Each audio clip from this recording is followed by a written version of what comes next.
Labbaik Allahumma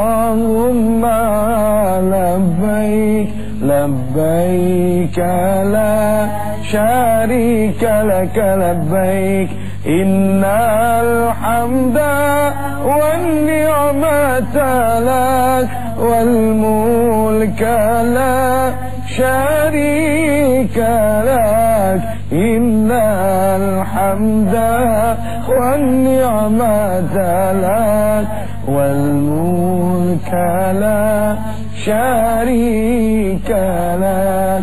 Pergi haji ke tanah suci, memenuhi panggilan ilahi, bersihkan hati, sucikan diri kepada Allah Rabbul Izzati. Tinggalkan negeri ke tanah suci, menghadap Allah ilahi Rabbi. Labbaik Allahumma labbaik, labbaik la syarika laka labbaik, innal hamda wan ni'mata lak wal mulka la syarika lak, innal hamda wan ni'mata lak wal mulka la syarika lak. Udah, jangan diterusin ah. Sedih.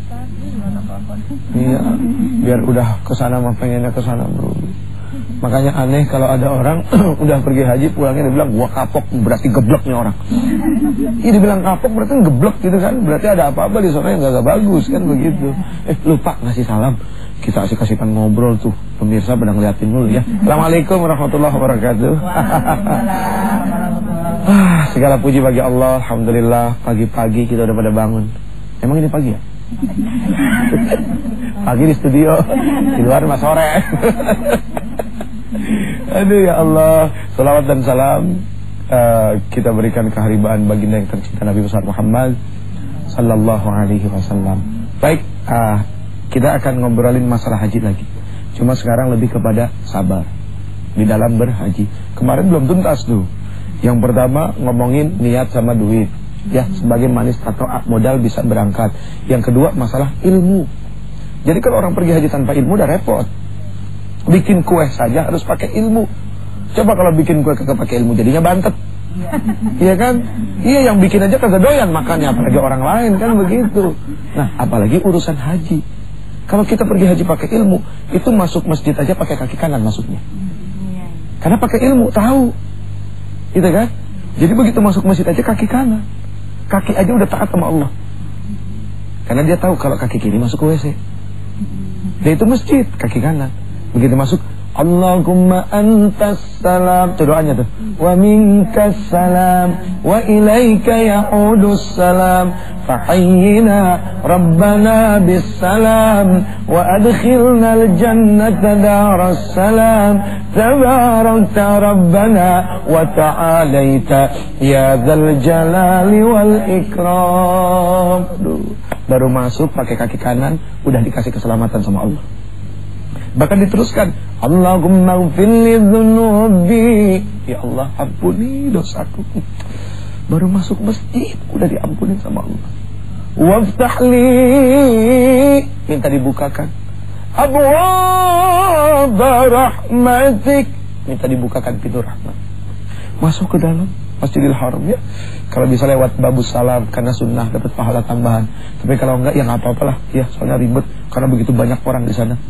Masuk, lihat Ka'bah, bohong kalau nggak nangis, bohong kalau tidak meneteskan air mata. Tapi ada juga yang begitu melihat Ka'bah, oh biasa-biasa aja. Dan jangan disalahin dulu, karena hati orang masing-masing. Ya, ada yang begitu baru tawaf ngerasain, ada yang tawaf tuh nggak ngerasain apa-apa. Begitu tawaf wada pas mau pulang baru ngerasain. Ya Allah, baru tuh. Ada yang begitu. Jadi macam-macam hidayah itu turun. Ya. Nah, begitu lihat Ka'bah, Allahumma zid hadzal baita tashrifan wa ta'ziman wa takriman wa mahabbatan wa zid man syarrafahu wa 'azzamahu mimman hajjahu aw i'tamarahu tashrifan ta'ziman takriman wa birran. Mi'ah wa 20 rahmatan. Allah turunkan 120 rahmat di Masjidil Haram. 60 rahmat untuk siapa? Lil ta'ifin, orang yang tawaf. Arba'in 40 rahmat untuk siapa? Lil qa'imin, untuk orang yang berdiri salat. 20 rahmat untuk siapa? Untuk orang yang bengong ngelamun liatin Ka'bah. Kita di sana ngelamun begini, Bu, mulutnya mangap liatin Ka'bah. Sudah 20 rahmat. Bahkan di dalam satu kitab diterangkan setiap satu kejapan mata. Tuh, 20 rahmat. Tuh, 20 rahmat. Makanya mau bunuh saya begini. Tuh, beberapa sudah. Nggak percaya tadi. Bener ini. Loh, buat Allah mengasih ya Allah. Allah itu kaya. Cuma ngasih 20 rahmat, 20 rahmat, 20 rahmat. Kecil, Bu. Kecil, asal jangan pulang terbegini dulu di rumah. Nah, ya udah, jangan kemana-mana. Insya Allah semakin seger ya. Tapi insya Allah segernya ada ilmunya, mudah-mudahan ya. Jangan kemana-mana.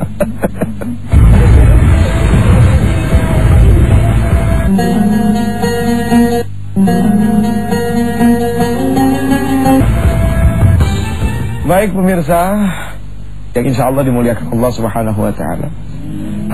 Kebetulan di antara yang hadir di studio ini ada salah satu yang sudah berangkat menunaikan ibadah haji. Jadi nggak ada salahnya kalau kita coba dengerin apa sih pengalaman yang paling pahit. Jangan yang mengenakan. Kalau yang mengenakan itu nggak akan ada komplain. Justru ujian itu adalah di saat yang paling pahit, di mana kita harus bersabar. Karena tema kita adalah sabar dalam berhaji. Mangga Ibu Hajjah, silakan. Assalamualaikum warahmatullahi wabarakatuh. Ya, waalaikumsalam warahmatullahi wabarakatuh. Saya sebenarnya sih kepengen ceritanya yang enak Pak Ustadz, tapi berhubung terus cerita yang nggak enak, jadi ini pengalaman saya yang enak di Tanah Suci ya Pak Ustadz. Saya waktu di Mina, memang itu kan ya namanya kamar kecil terbatas ya Pak Ustadz. Betul. Jadi saya di sono kan ngantri, antrinya sampai panjang banget Pak Ustadz. Kemana? Sampai ratus-ratusan. Ngantri ngapain? Kemana ya? Ngantri mau kamar kecil. Kamar kecil, ya. Itu memang perlu sabar banget Pak Ustadz. Tapi kadang-kadang yang namanya ibu-ibu banyak nggak sabarnya ya Pak Ustadz. Saya di situ tuh, ya Allah, ini pengalaman yang gak enak gitu Pak Ustadz bagi saya gitu. Karena di situ memang dites kesabaran oleh Allah. Terus dan masalah itu juga Pak Ustadz di Mina itu kan kalau masalah makan ya Pak Ustadz ya. Itu juga kan juga sabar ya Pak Ustadz. Ngantri juga Pak Ustadz sama. Jadi itu bagi saya itu pengalaman yang kurang enak di sono gitu. Ada yang lebih pahit lagi nggak Bu? Kalau saya yang lebih pahit lagi kayaknya nggak ada Pak Ustadz. Oke. Kalau gitu saya yang cerita pengalaman yang paling pahit ya. Ini saya singkirin dulu nih. Ya, jadi begini ceritanya nih. Kalau saya nih, waktu pertama kali saya umroh, berangkat tuh diajak umi saya. Setiap saya sholat, ya pas sujud ada aja yang nendang saya Bu. Peletuk. Iya. Sampai sekali waktu saking saya kesel, sholat belum kelar saya bangun. Bisa kesel gitu kan. Ini orang gimana gitu. Apa nggak ngerti orang lagi ibadah nggak boleh jalan di depannya. Artinya apa? Ternyata tidak semua orang ngerti. Oh iya, di sana kan pada pakai sorban. Dan tukang taksi juga pakai sorban di sana mah. Iya, tukang sapu aja bawa tasbih kemana-mana, itu sama aja gitu kan. Kalau di sini kan orang pakai sorban kepala, sudah menandakan kesolehan gitu kan. Jadi nggak jadi ke satu jaminan. Makanya kenapa ada satu istilah, kalau kita pergi haji bawa uang 3 karung, jangan lupa bawa sabar 7 karung. Sabarnya harus lebih banyak. Bukannya apa-apa, berkumpulnya orang satu dunia di satu tempat, berbeda karakter, berbeda sifat, ya kan, berbeda kebudayaan. Itu bagaimana? Apalagi kita tahu bahwa orang sana itu kan keras-keras. Lihat aja dari tanahnya yang kering, batu-batu di mana-mana, itu menandakan. Iya, sekali waktu saya bawa Bu, kebetulan dia jagoan kan. Duduk sebelah saya udah ngasih tahu, Bang, sabar ya Bang. Jagoannya ditinggal dulu. Tenang Jack, insya Allah saya udah mantep. Oh ya udah bagus, cakep. Begitu dia lagi duduk, zikir enak, Allah, ada yang ngelangkahin. Maaf ya, kan ngelangkahinnya begini nih. Kalau di sana mah nih, kamera. Kan kelihatan gini nih. Itu kita lagi duduk nih Bu. Ini maaf ya kaki ya. Itu main langkain aja begini. Kita dilangkain begitu. Iya dilangkain. Itu mah masih mending Bu. Ada yang udah kepalanya diginiin terus dilangkain. Nah, jamaah saya yang tuh begitu, yang jagoan tuh digituin, begitu diginiin, lu jalu silat, mana lu kata, wah dia silat, mau dipukul orangnya. Aduh ya Allah ya Karim. Nah itulah kenapa dibilang mesti bawa sabar. Tidak sabar juga berarti dia ya Ustaz ya. Sangat manusiawi ya, artinya bahwa segala sesuatu bisa saja gitu kan kita kecolongan. Nah kita sebagai orang yang menemani ibadah wajib untuk saling mengingatkan. Soalnya kalau tidak sabar tidak akan bisa. Ibadah apapun sebetulnya. Sama termasuk kita sholat di rumah, kalau tidak sabar bagaimana? Allahu Akbar. Kalau kita tidak membawa sabar dalam ibadah bisa repot. Alhamdulillah. Mau ngapain? Baca Quran kalau tidak sabar bagaimana? Segala sesuatu mesti membawa sabar, apalagi pergi haji. Nah, buat orang-orang yang di negerinya dikenal orang banyak, kalau ingin menguji hati, pergilah ke satu negeri di mana orang tidak kenal dia. Karena kalau dia ada di negerinya kan fasilitas ada, mau ngapa-ngapain gampang. Orang kenal dia. Sekarang makan gratis. Wah, gratis. Gitu kan. Ya atau Pak Jenderal misalnya gitu kan. Tapi di sana orang nggak kenal kita. Di situ kita diuji untuk menaklukkan hati. Menaklukkan hawa nafsu yang selama ini kita tuh dikenal orang, tiba-tiba di satu tempat orang nggak kenal kita. Bagaimana menaklukkan hawa nafsu di situ? Masya Allah. Wah, subhanallah. Ya udah jangan kemana-mana. Masih ada satu segmen lagi, insya Allah. Ya.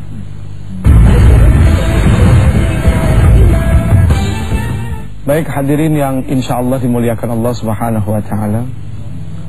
Siapapun manusia pasti kepengen ya bisa pergi menunaikan ibadah haji, apalagi sekarang haji itu susah Bu.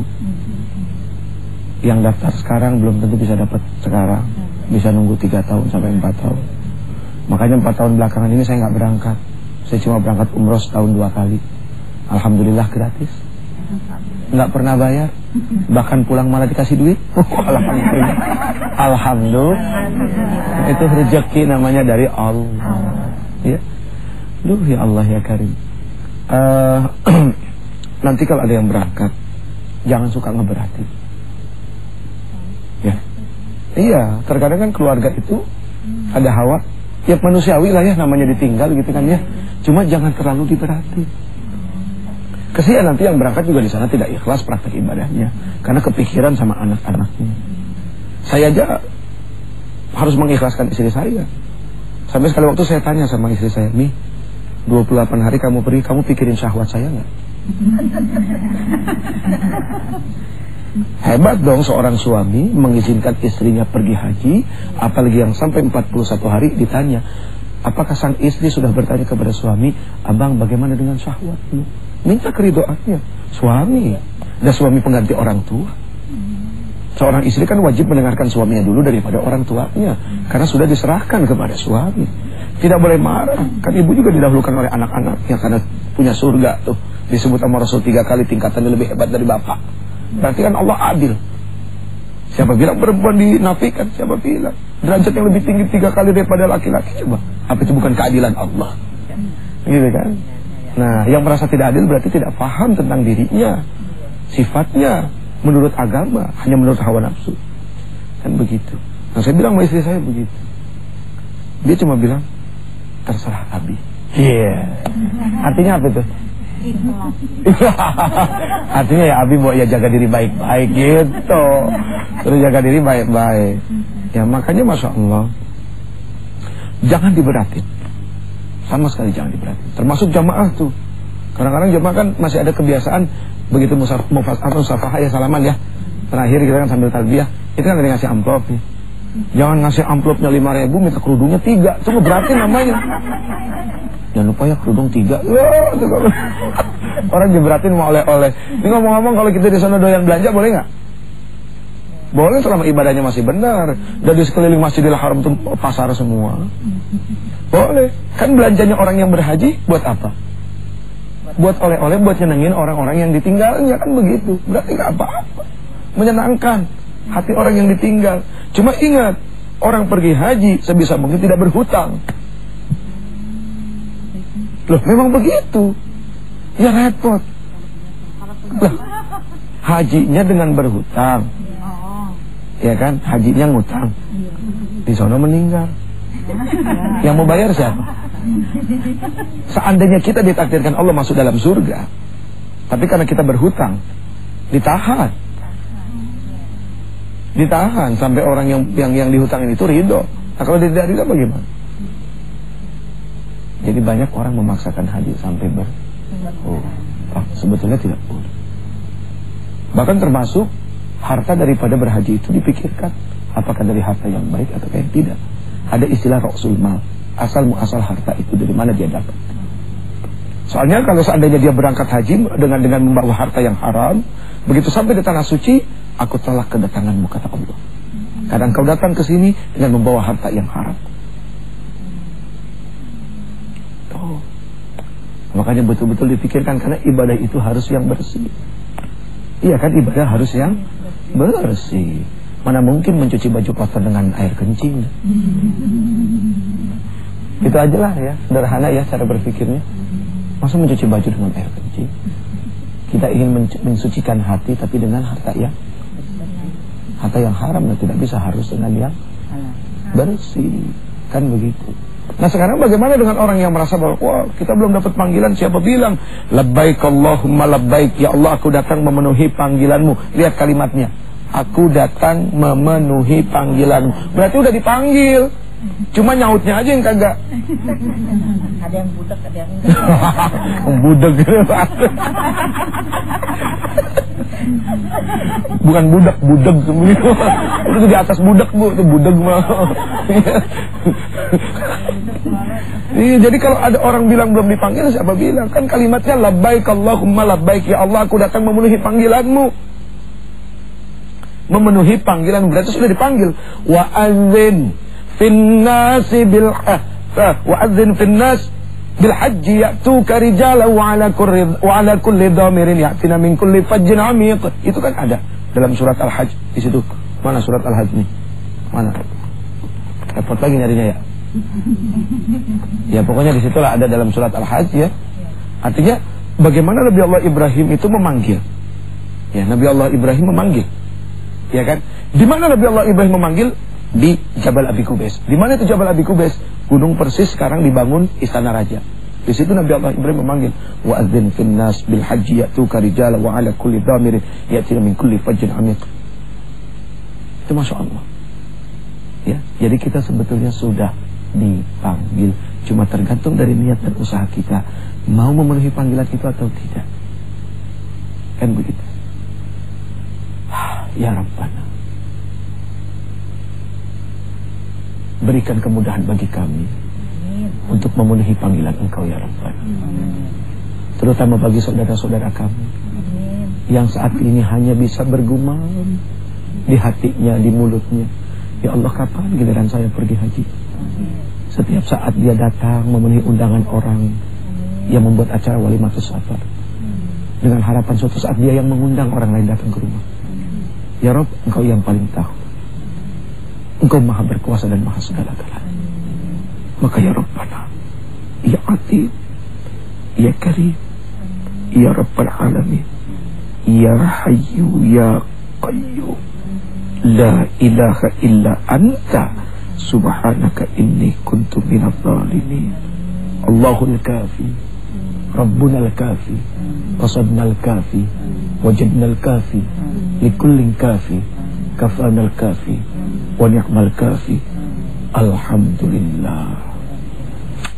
Allah yang maha mencukupi, nanti Allah yang akan cukupkan segala-galanya. Mohon maaf lahir batin, pasti banyak kekurangan di sana sini, dan pasti ada salah karena manusia. Salah pasti milik manusia, benar pasti milik Allah. Assalamualaikum warahmatullahi wabarakatuh.